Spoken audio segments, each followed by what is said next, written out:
Hello and welcome to this DVD commentary. My name is Mark Ayres and I am very much the minuscule in a studio full of television giants, and I will ask them to introduce themselves now. Hello, I'm Brian Hodgson. I was the original sound designer for Doctor Who and did all the sounds for the first 11 years. Hello, I'm Sonia Markham. I'm one of the mocap supervisors on the very first episodes with Bill Hartnell. Hello, I'm Clive Doig. I was the vision mixer on this series and actually all the Doctor Who's from the first programme until the end of William Hartnell. Hello, I'm David Tilley. I was the floor assistant in the studio for this episode, for this series. Brian and Clive, you've both been involved with Doctor Who from the very start. Sonia, I think this was your third story. David, I think your second. This is the first adventure in the second series of Doctor Who. What did you feel about Doctor Who and the way it was progressing and how it's bedding itself in as a part of the television landscape? Well, I think my first thoughts about it were we didn't actually expect it was going to run for quite as long. I remember when Verity and Warriors came to see us and saying they were going to run it for 30-odd weeks, we all looked at each other and thought, oh, yes, I just don't see this going on for very long. And it's very strange, 43 years later, sort of looking at our work then. Yes, I think that right at the beginning, nobody thought it would go on for as long as it would. Obviously, the Daleks produced the audience that they were looking for, but some of the earlier stories were not particularly exciting. However, I think this particular episode was the first in a new series, wasn't it? So it had been recommissioned then. And although, again, I don't think this story was one of the greatest, it did re-establish that Doctor Who was going to come on for a long time. And the TARDIS is playing up again at the beginning of this story, Brian. Yes, I think it's my only contribution to the story, isn't it? It's all stock sounds. We have to say there's actually no original radiophonic workshop contribution to this story, apart from a bit of TARDIS at the very end. And a bit of TARDIS now. And a bit of TARDIS, yes, the TARDIS hum background, the stock sounds. And it's interesting looking at episode 4, which we'll of course we come to later. There's a list of sound effects I've got here, which was sent to Alan Fogg, the sound supervisor. Minuscule phone tone, full-scale phone tone, full-scale tap dripping, minuscule tap dripping, county grocer's door opening and shutting with bell. Was this the kind of list that you would normally get? Yes. Generally speaking, I would just be given the script. I have a chat with the producer, director, and I would actually make a list of what I thought the radiophonic contribution would be. For this, because it was sort of set on Earth, there was really no reason for me to add anything to it. I mean, everything was perfectly satisfactory, apart from the TARDIS, which we'd already established, and all of the TARDIS sort of suite of sounds existed. That's an interesting one, Clive, that screen cracking there, which is a film insert. Yes, it was. There were a lot of film inserts into this because of some of the size issues, obviously, that we'll see in a moment. And that's a very clever and very theatrical way of showing a screen cracking without having the studio full of broken glass because you've actually broken a television tube. One wouldn't have broken a television in those situations, no. This was all shot at Television Centre, film inserts done at Ealing. This was in Studio 4, which was was quite abnormal, in fact, because we made most of them in Studio D in Lime Grove, or later on in Riverside Studios. So this, I think, was one of the few episodes that was made at the Television Centre. Was that better for you?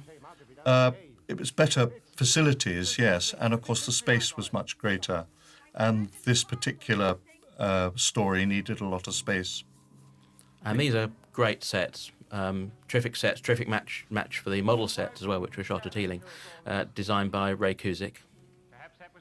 wonderful Ray Cusick, yes. Synonymous with the Daleks and with some terrific sets in Doctor Who. Yes, it is, isn't it? There are two different types of rock. Doctor? Look, this is ordinary stone up here, but this down here seems to be quite different. So setting the scene here, this is cement, but with grains of sand which look like pebbles, or pebbles which look like grains of sand. You may notice here that there is actually only one shot. This Mervyn Pinfield, who was the director, was well known as one of the type of directors who only use developing cameras, i.e. that there are not many cuts. My job as a vision mixer was quite easy, really, because we just cut from scene to scene. So most of the action is played out on one shot, on one camera. He was a member of what they called the 59 group, which came from the theatre and was sort of relating the theatre to television, looking at only one viewpoint, although that viewpoint was moving, of course. And this is very clear when you get things happening like that, which is quite obvious that that was within their eyesight before, but not in the camera's viewpoint. And that was the whole purpose of Mervyn Pinfield and other directors like Donald McQuinney, who would use this developing camera technique and not cut. When he did cut, he went into big close-ups, as I think we see later on. I think I was reading something you'd written on the internet about a very long play, which was pretty much one shot, other than when there was a number of inserts where people were looking at photographs and you had to very quickly No, it was a classroom scene. And that's right. It was called Wittering and Zygo, which was written by Giles Cooper, which Donald McQuinney used to produce those and direct them on radio and brought it to television. And he had developing shots that lasted 20 minutes and then a roll call in the classroom of 30 boys with something like 125 cuts in just 2 minutes. And then it went back to another single shot for 20 minutes. Well, here we have a cut, good, because we've got a beautiful model again. And again, it's very obvious the way it's shot that she says over there, they're the eggs. And of course, she just reaches out her hand, and if they were. And I suppose in another style, you would have done an over-the-shoulder shot and trying to force the perspective slightly. But Yes. that wasn't Mervyn's style of shooting. It wasn't his style of shooting at all. And for the viewer didn't know that. So what is out of shot, they don't know about Indeed. until it is revealed. Yeah. And so if it's a shock element, which is often used in films anyway, the shock is something suddenly appearing on the screen. And of course, because the set was so compact, if they had done an over-shoulder shot, we'd have given the ant away too early. Yes, So absolutely, yeah. again, reading the thing you'd written on the internet, you said you once thought about going into the military, but you failed on eyesight and probably bravery, and yet you went into television. Well, I have always worn glasses, so that did correct my bad eyesight. Yes, there are no earthworms this side on your planet. Sonia, what was the makeup requirements on this? Any particular excitements? I think somebody in episode 4 gets their face cut. And Well, this was a relatively easy one from the makeup point of view. Every time we used to get a new script of a new series, you'd kind of wonder what was in store. And in fact, I was just looking at the model insect there and remembering how there was a series when we actually did have to make humans into insects.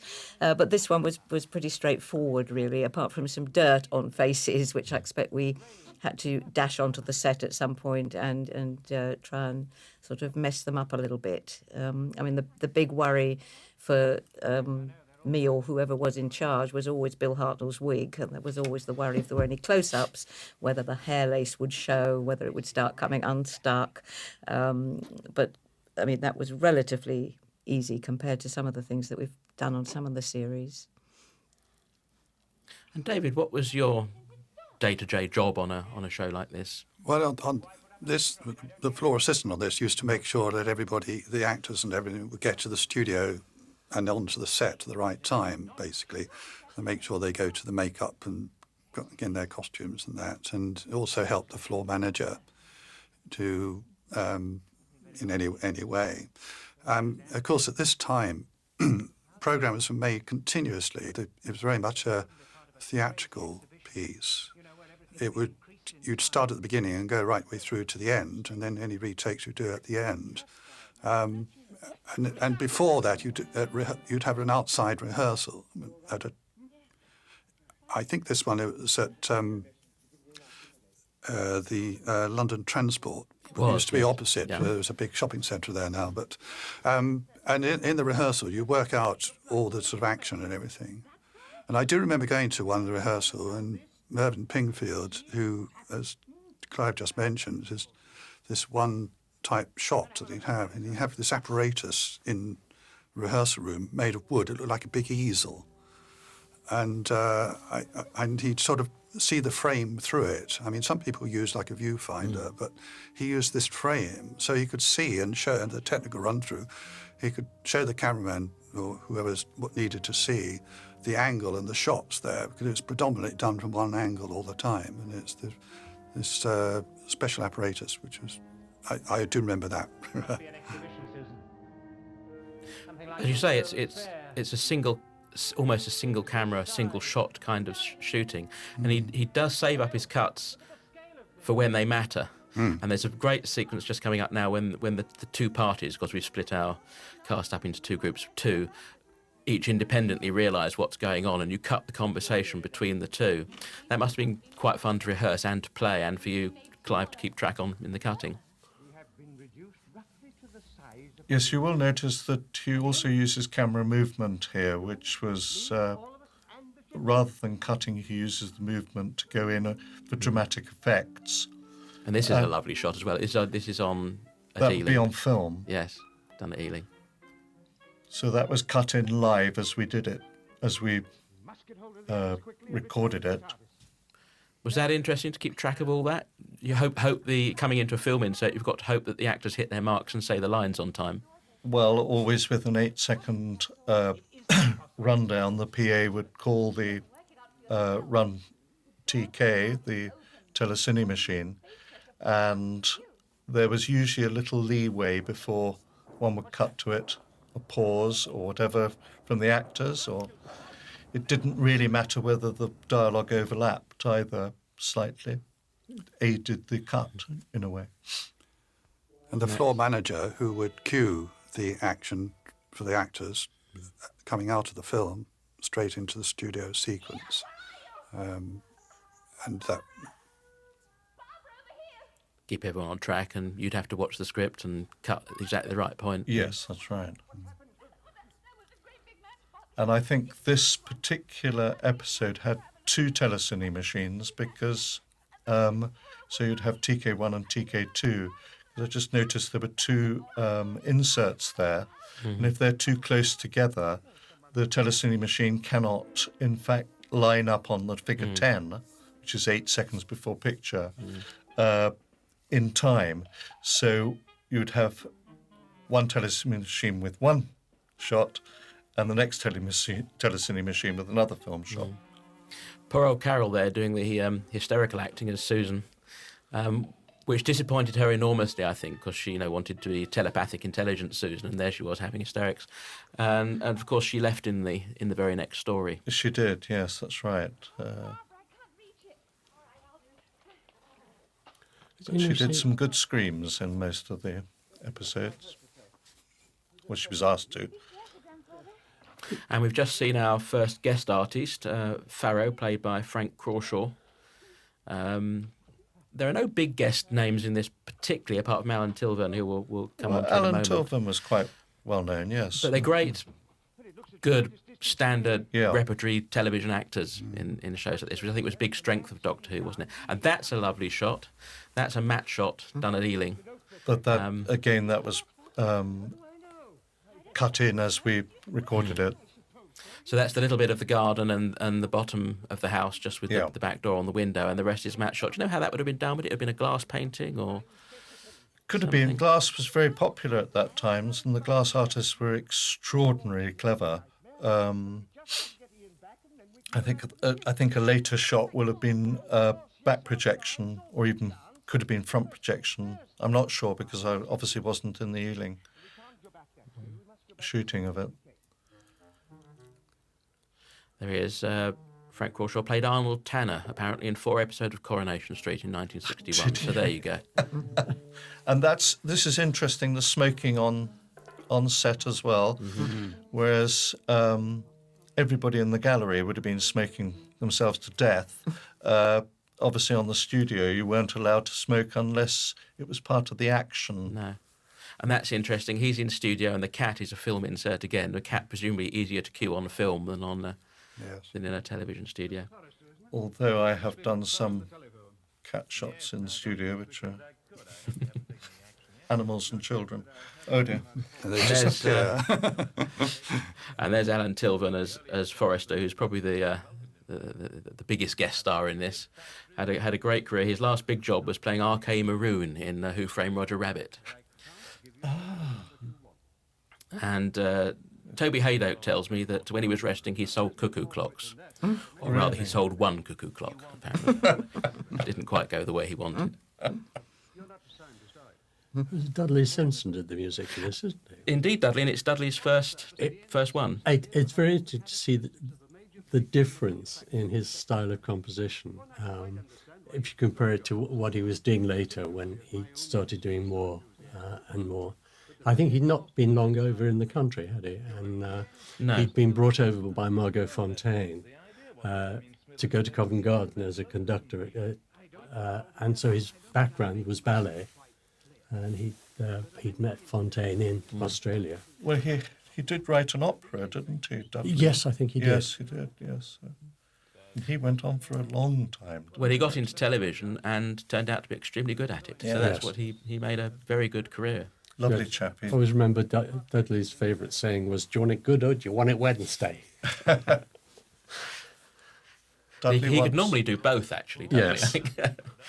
Dudley once did composed some opening titles for me, and a drummer called Tam Fry, a percussionist, where for a minute he played 83 different percussion instruments. And Dudley composed that. Yeah, well, Tristram Fry is something of a virtuoso, of course.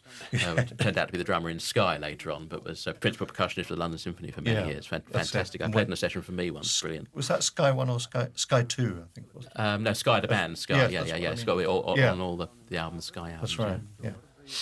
Terrific. But before I go today, I shall telephone my ministry. A lot of exposition here, and also hammering slightly the educational remit of the series. We're being told about insects being necessary to a healthy ecosystem. This story started off, it was originally called The Minuscules, and then became Planet of Giants, and was quite influenced, I understand, by a book called Silent Spring, by a lady called Rachel Carson, which was all about the effect of humans on their environment and how we're not always doing it an awful lot of good. It's quite contentious. modern, really. I mean, quite up to date, isn't it? Yes, to do with GM products, etc. Yeah. And it was a fairly contentious issue at the time. Because nobody actually, until she pointed it out, had really done very much about it. I love the way that Alan Tilvan took so long in his inside pocket to take his... Was he going to get out a wallet or a gun, or was or a cigarette case? There we have another dead animal. One of the another dead insect. One of the strengths of this is very clever. Is that all the insects we see, apart from one, are in fact dead, so they don't have to animate them. Therefore, you get away with it perhaps rather better than you would have done. No, but the animation of coming up is brilliant. It is very good. Yeah. But just for one shot, which is probably just as ambitious enough, wasn't it? Yeah. Yes. I think you're right, it is dead. It's the same distinctive aroma. Dead bee. Yes, I've noticed it on all the other dead things. Well, that must be what's killing them then. I wonder what would want to kill off nature like this. And what worries me is all the different things it's killing. This was quite an unusual kind of change for Doctor Who to go into size, wasn't it? And to go into the miniaturization. Possibly the writers had seen The Incredible Shrinking Man, which was a fantastic film. Beautiful film, but it was philosophical, wasn't it? Indeed. This comes 4 years before the Americans did the same thing with Land of Giants, and I think it's done just as well. Coming up to... There he is, dead. He comes back in episode 2 as a dead body, where he's credited in the script. It just says a dead body of a plump man, but it's him, and he just comes back and plays dead in the next episode.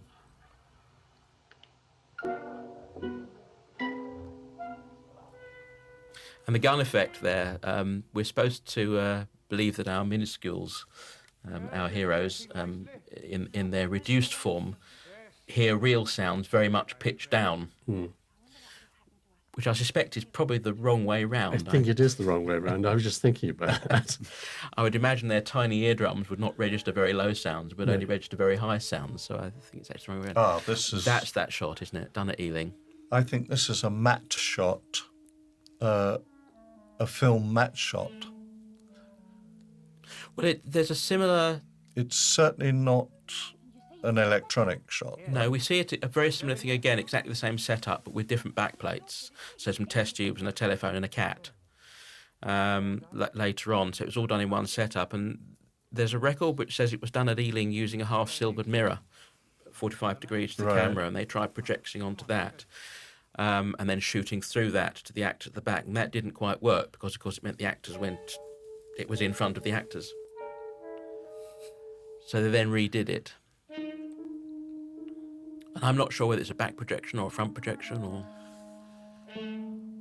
Well, in film, front projection was favoured more than back projection, with that kind of funny silvered screen that they used to use. But certainly I think there was a film matte. And there's a few lines missing from a scene there because Ian just suddenly turns up and rejoins them there on a cut. And there's a few lines missing where he turns up and they are joyfully reunited. Don't know why they were lost, possibly the edit or... I don't know how much this was edited quite a lot, I know, this particular story, whereas quite often a lot was done without any edits afterwards because editing was so expensive. But editing was done on film, of course. The last episode of this is unique, and a case in point where they made it as a four-parter and then decided the last two episodes didn't quite work and didn't sustain their running time, so they combined it and turned it into a three-parter, which, of course, we will talk about more when we get to it. That's the end of part one, and we'll be back for part two.